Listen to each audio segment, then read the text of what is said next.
A long time when I started making music, I always used to wonder why I didn't like the beats I make, and it all just didn't sound really good to me. Although I knew that I had produced well, and I've learned over the years that most of the time it comes to how you would have mixed your beats. Like mixing a beat well can really enhance the track and make sure that you feel it, and it can really help you start to actually enjoy the music you're making. So I'm going to show you how to properly get your track to be mixed well to a point where you can truly start to enjoy it. So I have an Amapiano track here that I made here that I'm going to play for you. So this is just a breakdown part, and then it's going to hit a drop. Listen.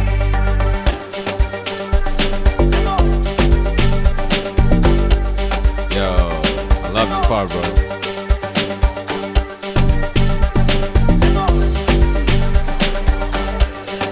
Like, I really love this beat. I really enjoy it, but I know that I will even enjoy it more if I like super improve the mixing on this beat. So I'm just gonna break down what's my process when it comes to mixing tracks like these, right? So this is Amapiano, so I will mix it in an Amapiano way, and that's how I just approach tracks like these. So the first thing that I see a lot of people struggle with is that you want to rush too quickly to the main mixer itself. Like as you saw, the mixer was literally closed. I usually produce with the mixer not even touched. Like you can see all my sounds here.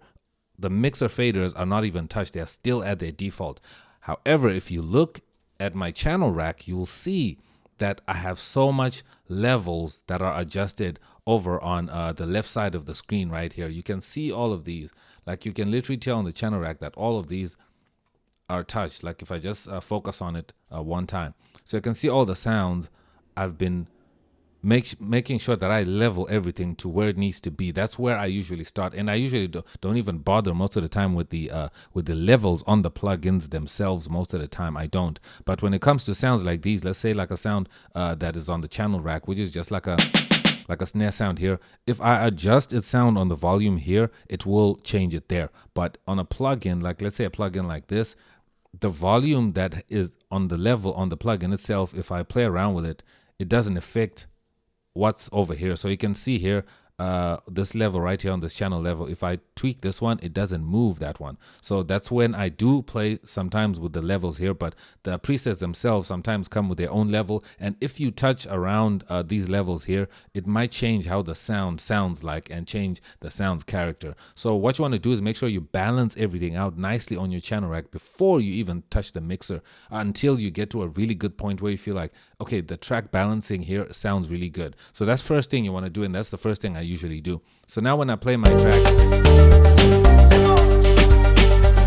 it's nicely balanced, and you can see here on the master, I'm also working with a limiter on there. You can see the limiter is actually working.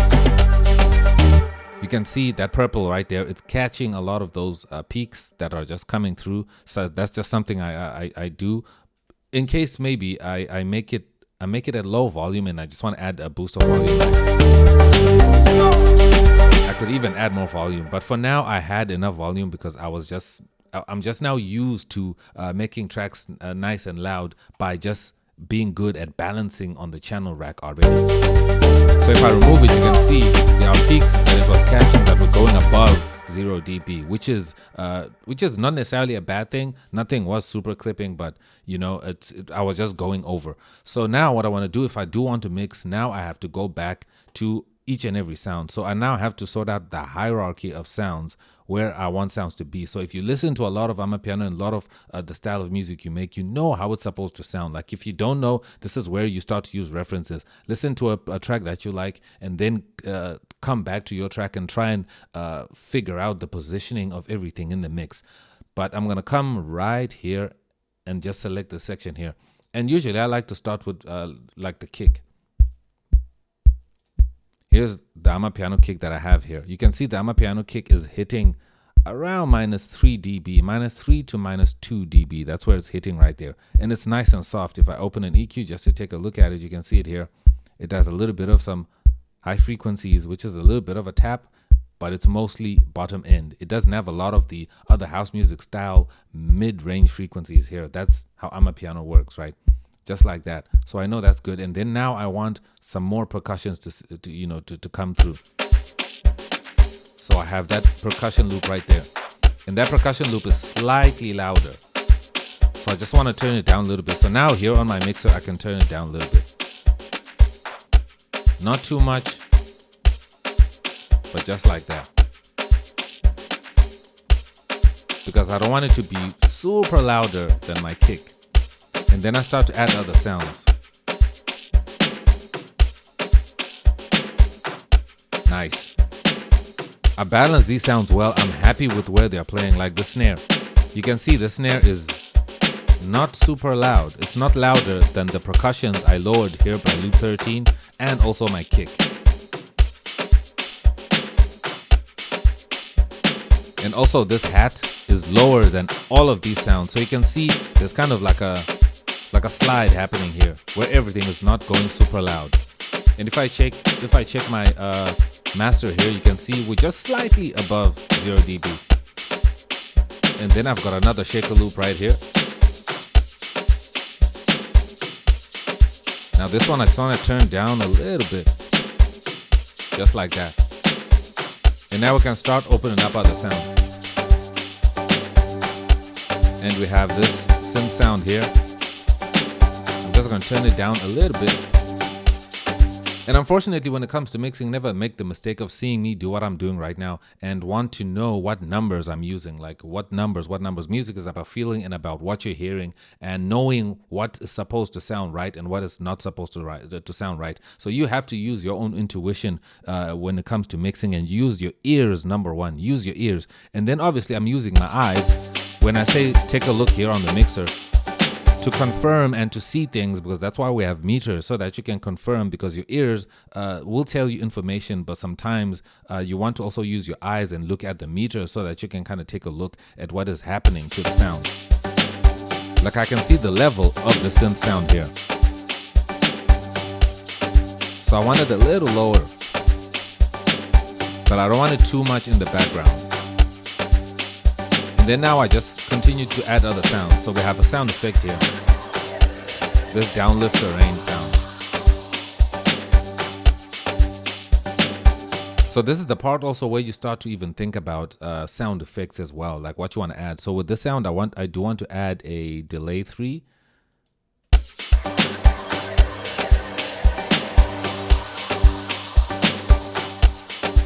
Nice. I like that because it's emphasizing this sound's craziness and just making it sound super, super dope. Now I want to add this melody here.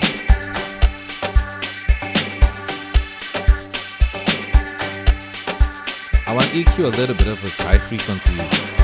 Yeah, these frequencies here. They were bothering me. You see, I was listening, and then boost around 600 here. So this is not something I can do within the plugin that I use for the sound itself, because it's designed this way. So this is a sound that is in SAR. So I cannot do that, but I can make those adjustments within the mixing stage. So this is another sound I have also in SAR here.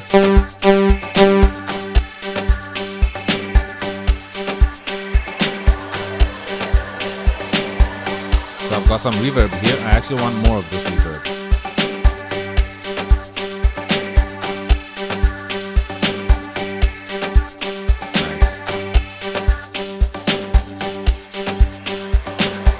Nice. So I just turned on the automation for the melody sound that I have on top here. And then I also have this flex sound melody here.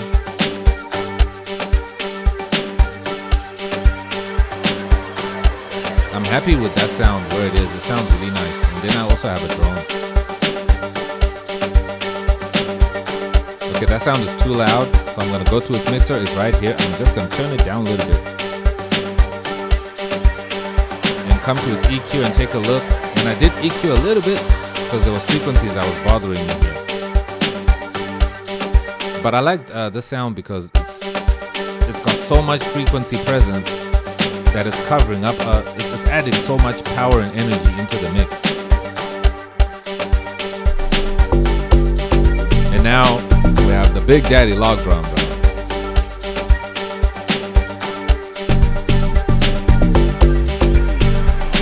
So we have the log drum here, and then we also have the sub that is over here. So what I want to do is I just want to move them to the side. So if you want to move anything on your mixer, you want to use option left or right.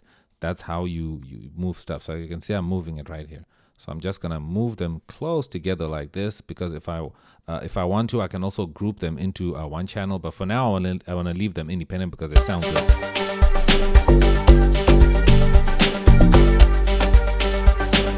So I want to turn down the sub because the sub is a little too loud.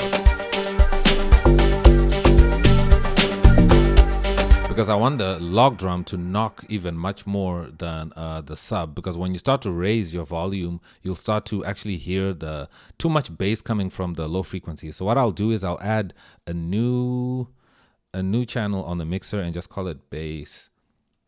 I'll just call it bass line like this, and I'll just probably make it change its color and maybe make it a super green like this, and then again option and move it with my arrows close to these guys, and then I'm just gonna select these guys here, and I'm just gonna move them. So I'm just gonna do this. I'm gonna do that, select the 3 of them, and then come here and just say track routing, and then create submix, baseline, boom, done. So now everything is being sent here, and you can see everything is grouped together in one place.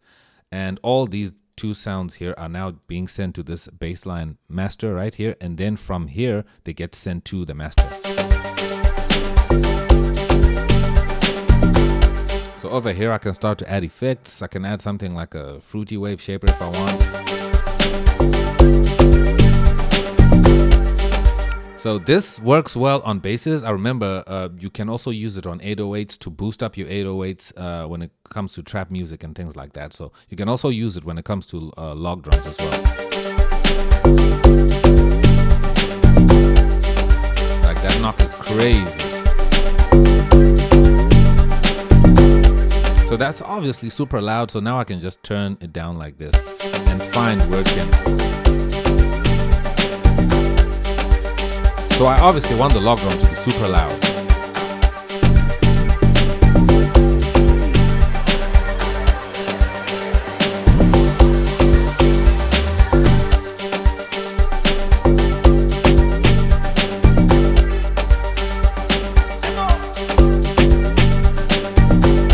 So I also have a vocal sound that you heard here. Like that, hybo. Oh, it's going yebo. It kind of sounds like it's going hybo, but it's saying yebo. So I'm just going to turn the sound down a little bit. It's right here by 4.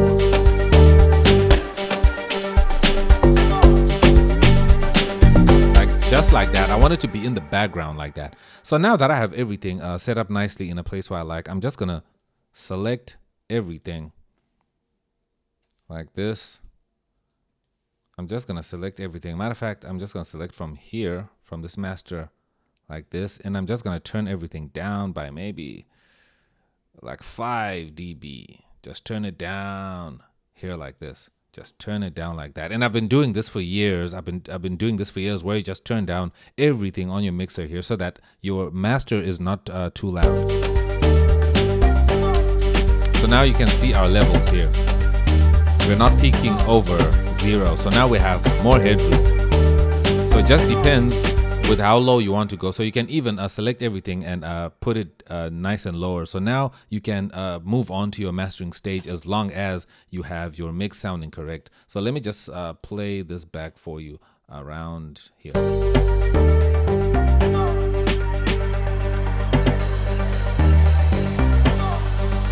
Let's go.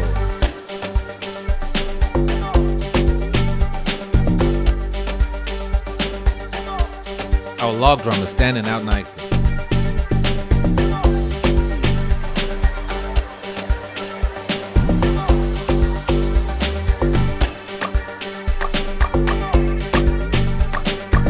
Powerful. I love where the mix is right now. And obviously, as you go, as you listen, you can continue to adjust anything that you feel like needs a little bit of adjustment in your mix. every time you mix, you mustn't always just commit to the mix as it is, like as you see it in your track, like where I just left it right now. That's not going to be where I leave the mix finally. It's not just going to end here. So if I continue to listen and I feel like maybe I need something louder or maybe lower, then I can always just come back to the track and make that simple adjustment until I'm super happy with the track, with the beat that I would have made. I hope you found this video super helpful. I try to be as in-depth as possible as I can. If you have questions, you can always drop them down below and I'll definitely answer all your comments. Thank you so much for watching. Like, comment, and subscribe. I'm X and I'm out. Peace.